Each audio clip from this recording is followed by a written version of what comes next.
Hello, kitty. Who's your baby? I filled this sketchbook with gouache and watercolor paintings. This took me like an entire year, roughly, to fill. Today I'm going to show you what's inside. It's going to be great. What do you want? What's the matter? So let's see, make sure I'm in focus here. So this is the Hahnemühle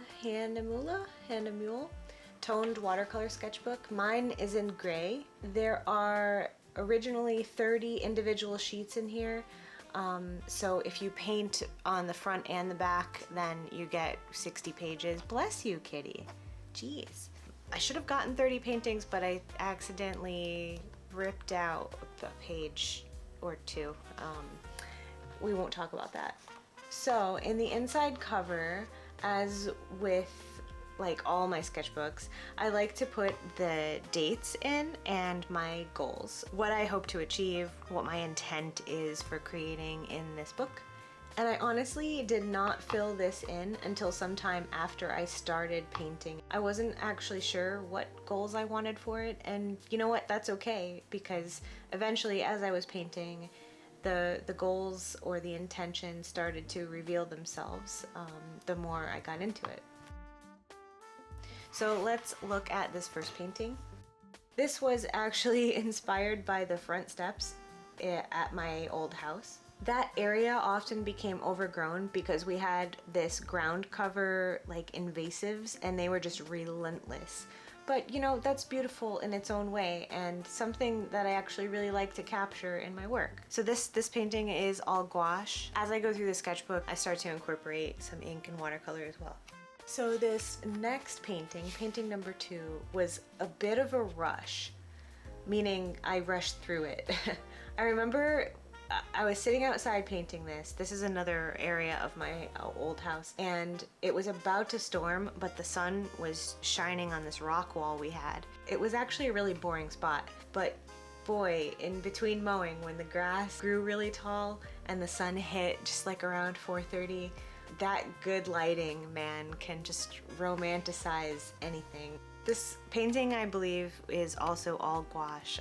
So this next painting it was torn out by accident. I tore the page that joined it out, and this came along with it. So I just kind of taped it in there. It's fine though, I mean, it works. So this painting here was nothing too special.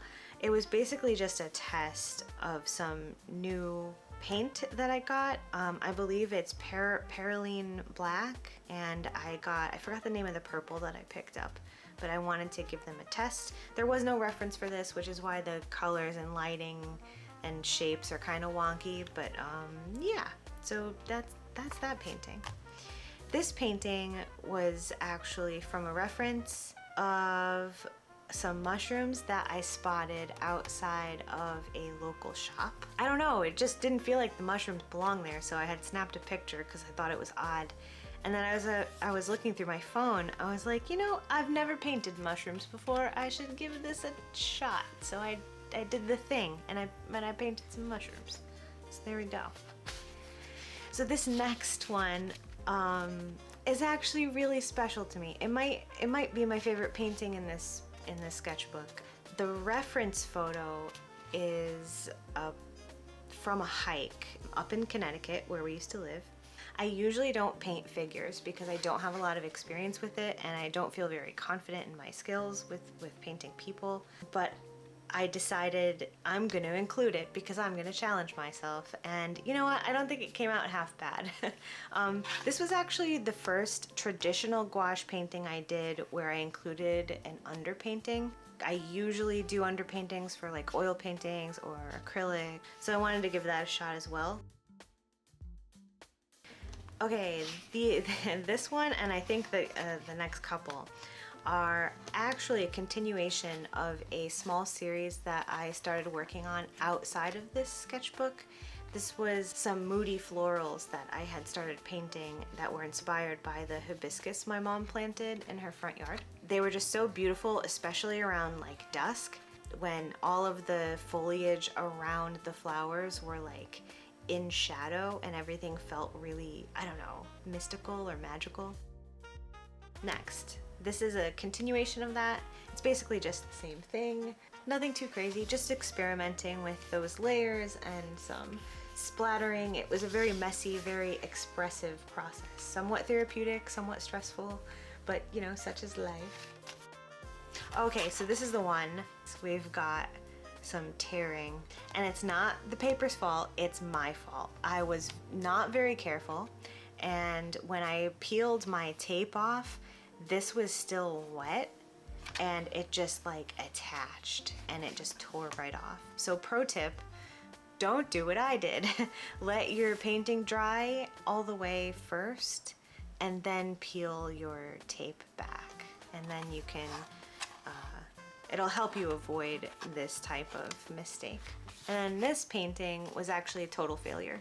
I was in the middle of painting it, and I received a phone call from a friend that I hadn't talked to in super long.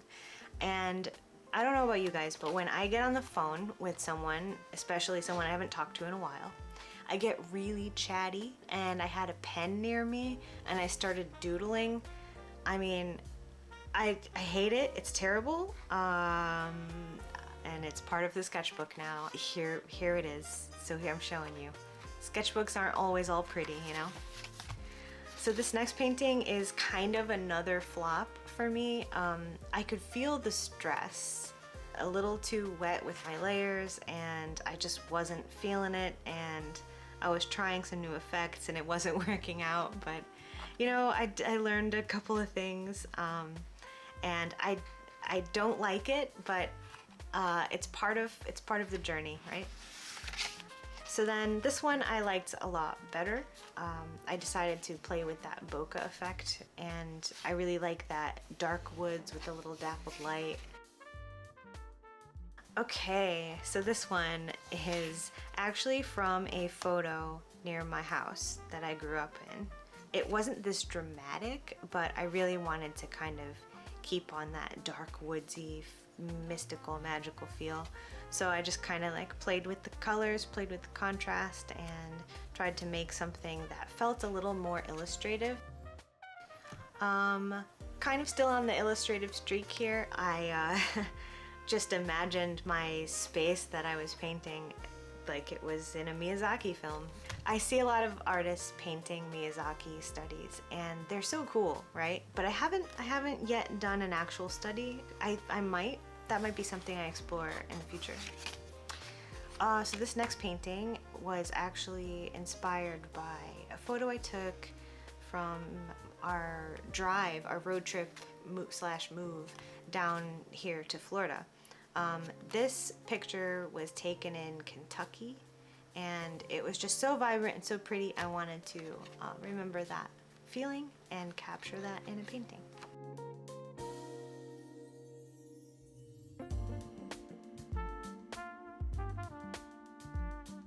This was also from our trip. I believe this was some farmland up in New York. Everything was kind of just glowing with this dawn colors, and it was so pretty. I wanted to remember that feeling, so I painted it.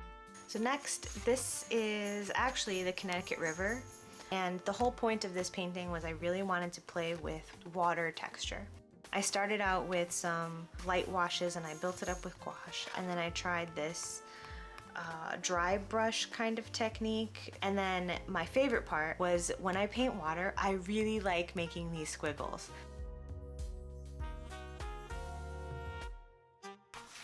Alright, so this one, I don't love it, but this was inspired by the colors that you see in the autumn time in New England.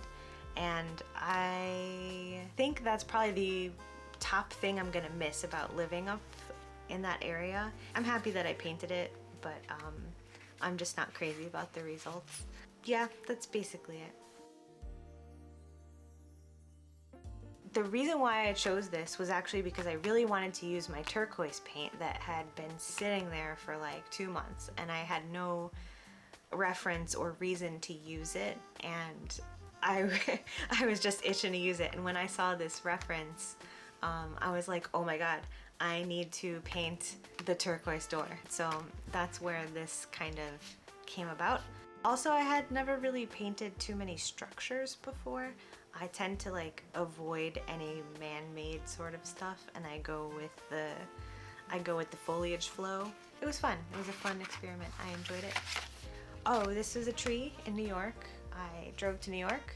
I saw a tree. I painted it, and that's kind of that. I played with texture. I played with color. I played with shadow. It was fun. Good times. This is me being brave. I actually had a lot of fun with this. I think that I had a little too much fun maybe with the tree textures and the grass colors and stuff, but overall I think it was successful. I did use a different brush for this. I went with a flat brush so I could try to get those sharper edges on the sides of the little house or hut.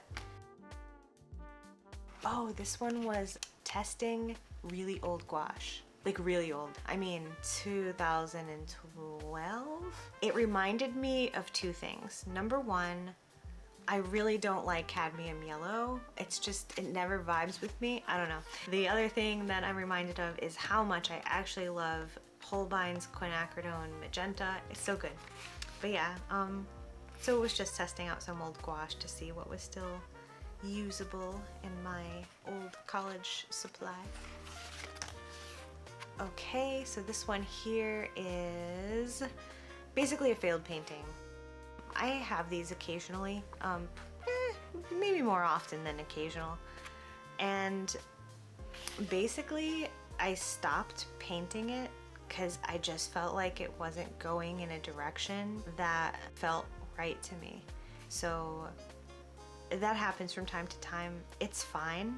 I don't feel bad about the time that I spent painting it. It was probably like 40 minutes. Oh, this is based off a reference I took at a place called Artist Bluff. It's in New Hampshire. It's this short little trek up to this kind of rocky area, and it overlooks a lake and some mountains, and it's really pretty. It's frequented by a lot of other artists, a lot of plein air artists. I just went and took some photos, but it is a nice little spot that you can sit at and paint if you're ever in that area. I highly suggest visiting. It was pretty cool. And it's also very beautiful in the fall as well, because you can see all of the different foliage, like reds and oranges and stuff. Oh, this was actually not too long ago. A couple weeks ago, I got a new watercolor set, and I decided to test it out in this sketchbook. And this is like 90% watercolor and 5% white gouache, just to brighten up some of the light spots. The set was a Paul Rubens 20-something pan watercolor set. I actually made a video reviewing the set and painting with it. I'll link it in the description, and then you guys can check it out if you would like to take a gander. So this next one was a result of me trying to get over some art block. It happens from time to time. It's normal. More often than not, pushing through it is an option for me. This is an example of that. I actually filmed this too, so I'll put that link down there too. But yeah, this was like kind of inspired by the moody florals that I was working with earlier last year. I just really wanted to play with texture and kind of get my brain in a more creative state. So that's the result of that. So this painting and actually the next one is from references that I took at my favorite place to go walking in Connecticut. And I would go there almost every morning and walk a few miles and look at the foliage and walk through the little trail, and it was so relaxing. I just enjoyed it so much. It was one of like my favorite things to do every day. I would take pictures of all the foliage, and it literally felt different every day. Even though it was the same little trail. I have so many references of this park, and a lot of them have these white flowers. They're called Queen Anne's lace or wild carrots. Yeah, so this painting is also just a different area. and I kind of feel this way. The way these paintings look, I feel that way about the whole place, and I'm gonna miss it. I hope that down here in Florida I can find spots like that that are special to me. So in the end of all my sketchbooks, I like to put like a reflection section. That kind of like I can look back at the work inside of the book and then like give a good honest observation of, you know, what I learned, what I feel like I need to improve on, what I thought was successful, what I thought was not successful. I really enjoyed it, and I hope that you guys enjoyed looking at it. Yeah, I did buy the beige version as soon as I finished this, so I'm looking forward to starting that. If you really like this video and you'd like to see more videos like this, then go ahead and subscribe. I'll put a thingy like right here for you to do that, and then I'll see you guys in the next video. Okay, bye. You can't, this is not how things work, Kitty. I'm sorry, but you can't. Nope, that's not.